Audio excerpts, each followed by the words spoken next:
Welcome back to the True Philosophy channel. My name is Dave. The last video touched on some ideas about what philosophy and wisdom are. It also brought up the concept of word-accurate reasoning and how it can be important in philosophy to examine things precisely, which seems to be something that Socrates was also doing. Now let's consider something I call building foundation, which I briefly mentioned at the end of the last video. This is one of the main objectives of foundational philosophy, hence its name, foundational. So building foundation can just be considered an approach that begins by starting at simple concepts and then building from there, which can then hopefully in turn provide support when continuing further on into other related subjects or into more complex ideas. We can see in learning that it is often particularly helpful to start from the simple before ideas become more and more complex, or even when encountering challenging or sensitive subjects. This may seem obvious since learning usually starts with simple ideas first, like letters and numbers. A is for apple, or 1 + 1 = 2, can be seen as examples of this starting from the simple. As we learn more about words and numbers, we then may eventually go on to other more complex subjects like literature or geometry. This same idea may also apply to many other subjects, as going from the simple to the complex can probably be considered a fundamental aspect of the basics of learning. In terms of foundational philosophy, the more foundation we have and build, the more that these simpler fundamental principles can then be used to help examine, check, or expand into further areas. With that in mind, let's move forward into looking at something I call critical examination. Essentially, the basic objective of critical examination is to investigate what is true, what is not true, or the extent to which something is understood or not. The following discussion between Socrates and Euthyphro may help illustrate this. Socrates says, "Then let us again examine whether that is a sound statement, or do we let it pass, and if one of us, or someone else, merely says that something is so, do we accept that it is so, or should we examine what the speaker means?" Euthyphro says, "Surely we must examine it, but now I think this is a fine statement." Socrates replies, "We shall soon know whether it is." This is from Plato's Euthyphro from the 4th century BC. So this can then be considered an example of this type of critical examination. Socrates here seems to be saying that it is important to not simply accept that it is so when evaluating statements, but rather to remain objective to investigate them further. He also seems to show confidence that their method of examination will allow them to find out if a particular statement actually is sound or fine. As he says, "We shall soon know whether it is." So here below is the definition of critical examination in terms of foundational philosophy. Critical examination is to evaluate any given statement or idea, to not merely accept it for political, personal, social interests or other agendas without sufficient examination of the fundamental soundness of what has been put forward. Soundness in this sense could just mean that a position has sufficient foundation to support it. Here are some Webster definition entries for this type of meaning for sound. Sound definition: free from error, fallacy, or misapprehension, sound reasoning, logically valid, and having true premises. The word fallacy here we may not see very often, so let's just look at some Webster definition entries for fallacy as well. Fallacy definition: a false or mistaken idea, deceptive appearance, an often plausible argument using false or invalid inference. So fallacy here could just be considered to be an idea that is mistaken or erroneous. Note, we can also describe critical examination as fundamental inquiry, which is essentially the same thing. So here is the foundational philosophy definition for this as well. Fundamental inquiry: the basic objective of fundamental inquiry is to investigate what is true, what is not true, or the extent to which something is understood or not. So critical examination is to not just accept statements or belief for whatever agenda, social custom, conversational protocol, or other interest, but instead to constructively examine ideas or positions that are presented using clear reasoning and objectivity. So fundamental inquiry and critical examination are quite similar, as you may have noticed. However, critical examination puts emphasis to not let other agendas undermine this process during this type of inquiry. So fundamental inquiry, again, is to look directly at something to determine if it's true or not, whether it's fully understood or not. And the critical examination is the same thing. It's just that it makes an emphasis not to let anything interfere with our ability to clearly and objectively evaluate what is true or what is not true, or whether something is understood or not. So now let's continue on to look at something that I call the two styles of language. Two styles of language. So to help clarify some aspects of how we discuss things, I want to go into what I call the two styles of language that can be active in different types of dialogue. When we discuss things, there are often two different ways that we may intend our speech to be perceived, and we may not even be consciously aware of this, as it tends to be almost automatic. These are what I call the two styles of language: the foundational style and the conversational style. Difficulty can arise in general discussions if there are conflicts in these two discussion styles or contexts, or a lack of clarity regarding which style is intended, implied, or active. So let's look at some definitions I provided for these styles of language. The foundational style of language. A foundational style of language is in effect when accuracy, truth, and clear reasoning are the overriding priority over other concerns like social, political, personal, monetary, or other ideological interests, particularly regarding fundamental considerations. The conversational style of language definition. A conversational style of language is in effect when other interests or agendas, like simple conversational or social enjoyments, etiquette, or politeness, are the overriding priority over strict accuracy, exact correctness, technical validity, or precise truth. Informal dialogue. So I may also refer to these styles as foundational context or conversational context because of how they are used in conversations. So the conversational context or style is generally considered to be informal dialogue. For example, there are many turns of phrase that are commonly used in informal conversation. These casual figures of speech, or even slang, are often used to add color to our conversation or are used to try to keep our discussions interesting. Let's look at the following statement from a person speaking to their romantic interest. "You are the most beautiful butterfly I have ever seen." The actual truth of the word butterfly itself is probably not really the important concern for the speaker. Rather, the priority is the speaker's personal intent to express their affection or to flatter, etc. A human is obviously not a winged insect, so we can see here that the conversational context or priority has shifted up and overrides the desire for strict technical accuracy.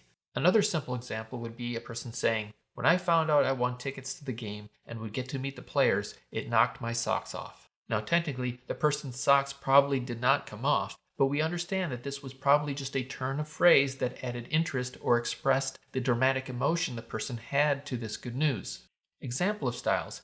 Here are some generally good candidates for the conversational style of language. Conversational contexts: small talk, poetry, fiction, comedy, romantic dialogue, theater, acting, or jest. Now let's look at some general candidate areas for the foundational style of language. Foundational contexts: scientific investigation, medical diagnosis, education, political determinations affecting people's well-being, legal judgments, financial information, witness statements, regulation reports, scholarly reference, military oversight, foundational philosophy.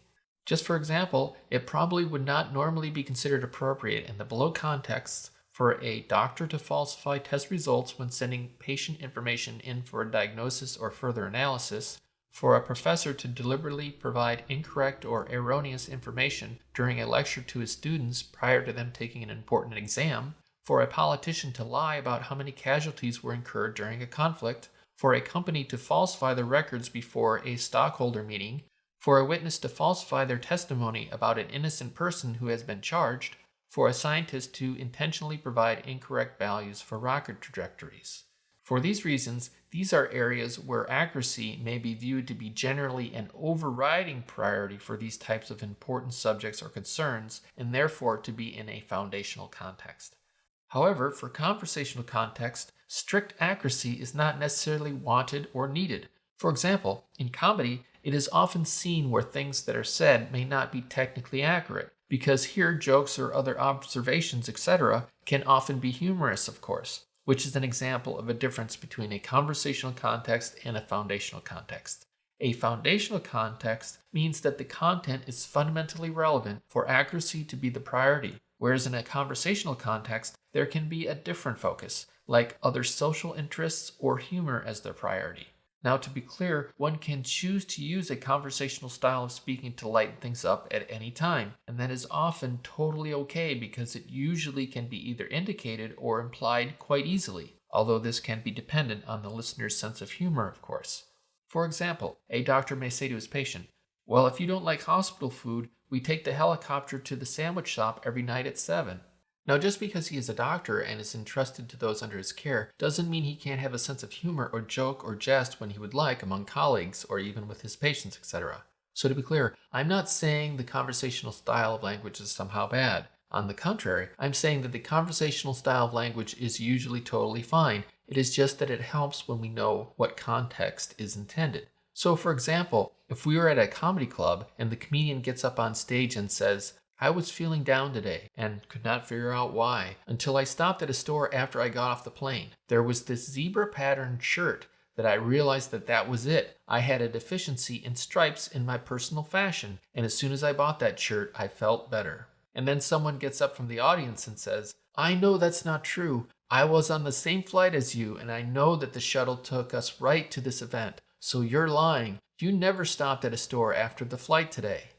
The audience members would probably turn around and tell the guy to be quiet and sit down because they intuitively know that this is a conversational style, a conversational context, where comedy is what they came for, not strict accuracy. So enjoyment and having a laugh have the priority in this case for the most part, depending not whether his story about the shirt is strictly true or not.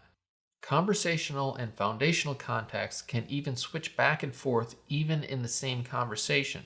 Now, just to be clear, we are generally very good at being able to detect if something is a conversational or foundational context instinctively, and we can switch between them usually quite easily. Let's look at a humorous exchange just to show we can switch between contexts. Bob says, "They are saying a storm is coming." Mary says, "Oh, is it a snowstorm?" Bob says, "No, they're predicting a champagne rain, I think." Mary says, "Very funny, please be serious." Bob says, "Okay, they're actually predicting sleet tonight."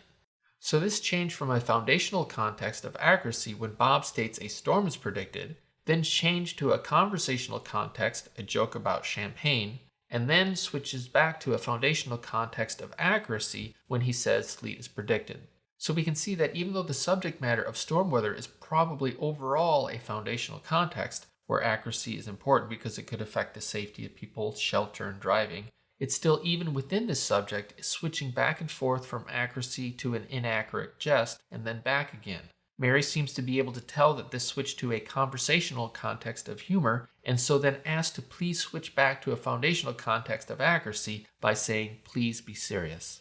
So we can see that it isn't that difficult, that we can almost automatically tell when these two contexts alternate, even within the same discussion, and even if the overall context of the conversation is a foundational consideration.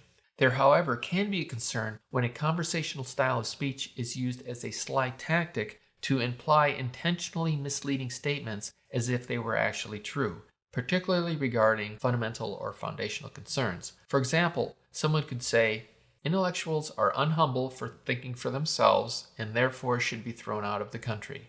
Now, if someone is just saying this as a joke and are not trying to actually say that this is true, then it is clearly just a conversational context. However, the subject matter is actually of foundational relevance, and therefore would be a fundamentally questionable thing to assert if it was actually intended to be put forward as being accurate. However, the speaker could actually believe this, although in their reasoning itself, accuracy is probably not the priority, expressing an intense hostility or resentment of one sort or another probably being the idea in this case. This example is just to show that contexts can get mixed together without much indication, which may cause confusion in the discussion, maybe even intentionally. Sometimes questionable statements can be put forward as in casual conversation, and it may be difficult to tell if the speaker is being serious.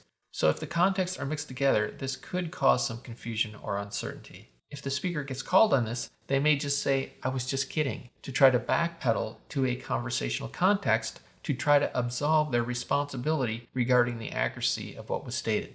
So foundational and conversational styles of language can become confusing if mixed together without indication in some situations. Now, considering such things as conversational context may seem redundant or obvious, but I wanted to clarify this as we start going into more specific fundamental principles. This seems to be a good place to stop since I don't want the videos to go too long. So in this video, we have discussed critical examination and the two styles of language. So thank you for watching. Please like and subscribe and stay tuned for the next video.